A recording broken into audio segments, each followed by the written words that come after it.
అయ్యా ఏమన్నా ధర్మం చేయండి అయ్యా. చిల్లర లేదయ్యా. అయ్యా పేదోన్నయ్యా, మీరు కాకపోతే ఎవరు చేస్తారు? దా వచ్చి కూర్చో. నెలకి ఎంత సంపాదిస్తావు? 30,000 అయ్యా. అంతేనా? మంచి సీజన్ లో అయితే ఒక 50 సంపాదిస్తాయా. నా జీతం ఎంతో తెలుసా?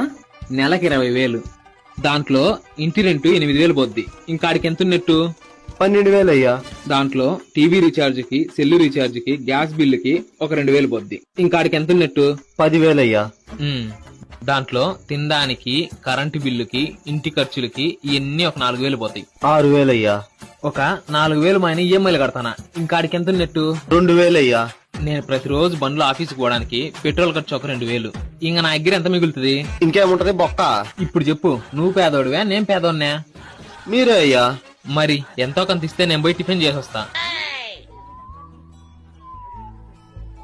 దేవుడు నిన్ను చల్లగా చూడాలయ్యా.